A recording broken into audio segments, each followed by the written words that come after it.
Shalom, all praises to Yahweh, Ba'asham Yahushai.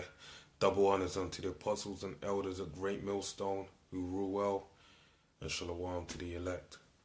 This video, I want to speak about going to the history, more history on the Hebrew, dealing with the dividing of the nations, alright? So I'm going to get right into it. This is Genesis chapter 10 and 21. Unto Shem also, the father of the children of Eber, the brother of Japheth, the elder, even to him were children born. Okay, and I'm going to read this again and break it down bit by bit, right? So it reads, okay, unto Shem, okay, now who's Shem? When you know, Shem is one of the three sons of Noah, who basically was of the 8 souls, one of the 8 souls that was saved in the ark during the time of the flood, okay? And his name Shem in the Lashon Kodash is Sham, which means name, right? Because he was named that because through his line, the Shemitic line, the name of the Lord will be preserved, all right? So let me read on again. Okay, as it was mentioned in Genesis 9 and 26, blessed be the Lord, power of Shem, alright? Because the Lord would essentially deal with that line. Unto Shem also, the father of all the children of Eber. Now, first and foremost, Shem was not the father of Eber. He was essentially the great-grandfather of Eber. Okay, because between Shem and Eber, Eber had 5 sons. Lod, Arphaxad, Ashar, Aram, and Elam. Okay, that was his 5 sons, but through Arphaxad was a line of Shem, the chosen line preserved, Arphaxad, and then you had, I believe, actually it's right here, Salah, then Eber. Okay, so he was, the great-grandson of Shem, okay? And the name Eber is essentially where you get the Hebrew from, Ibar, alright? And Ibar means from the past, okay? Because that he basically was going to be the preservation. Through him will the line of the Hebrews be determined. So essentially anyone that's a Hebrew comes from the line of Eber, alright? So reading on. So unto Shem also the father of all the children of Eber. Okay, and Eber, all the Hebrews come out of the line of Eber. But more of greater importance, the name Eber, Hebrew, is the preservation of the language of Hebrew. Okay, so you have the Shemitic line for the preservation of the name of who will be given a name. And you had the line of Eber for the language to call upon the name. And then, you have many Hebrews. There's 6 different nations which are people on the earth that are Hebrews. But there's a Hebrew of the Hebrews, that's magnified above them all, that have the real Hebrew that's spoke of in the heavens, which the Lord has given us in that day, man, fulfilling prophecy of Zephaniah 3 and 9. Alright? The brother of Japheth the elder, and of him were children born. Okay, now I'm going to jump down to verse 25. And unto Eber were born 2 sons. The name of one was Peleg.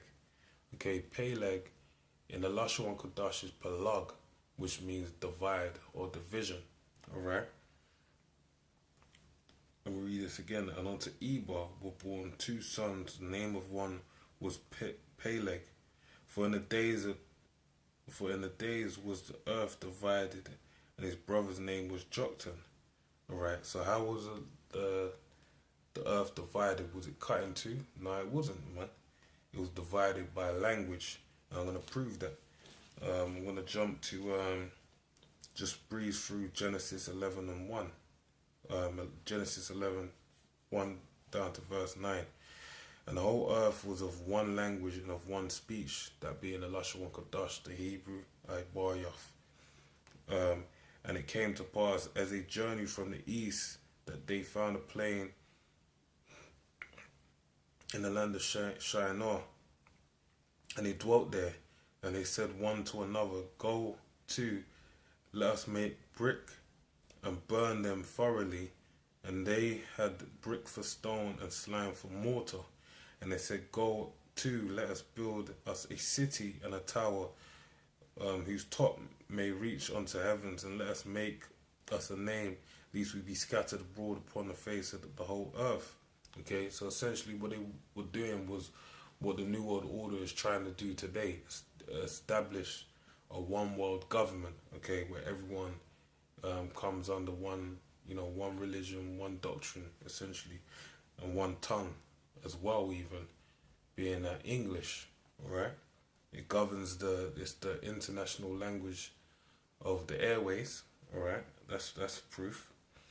Okay, and the Lord came down to see the city and the tower which the children of men builded. And the Lord said, Behold, the people is one, and they have all one language, and this they begin to do. And now nothing will be restrained from them, which they have imagined to do. Go to, let us go down there and confound their language, that they may not understand one another's speech. So the Lord scattered them abroad from thence upon the face of all the earth, and they left off to build a city. All right. So basically, essentially, the Lord scattered them, okay, divided them, and that's the fulfillment of that was why Peleg had the name he had, because this took place around that time, and that was and the line during the time of Peleg as well. That was the dividing for the chosen to be selected in that time, the beginning of the chosen line. Okay, so in verse 9, therefore is the name called Babel, because the Lord did there confound the language of all the earth, and from thence did the Lord scatter them abroad upon the face of all the earth. Okay, so everyone got their allotted lands. They were scattered according to their allotment of land. Right, and essentially America today is the same thing, man. America is a melting pot. Jeremiah 1:13 tells you that about the land of the north being a seething pot. So, back then, everyone got scattered because they were trying to build a one world government, and the same thing's gonna happen today. But then also back there, you had a line of people, a lineage that basically kept that Hebrew, and the same thing would happen today. There'll be a set of people that would have that Hebrew, man.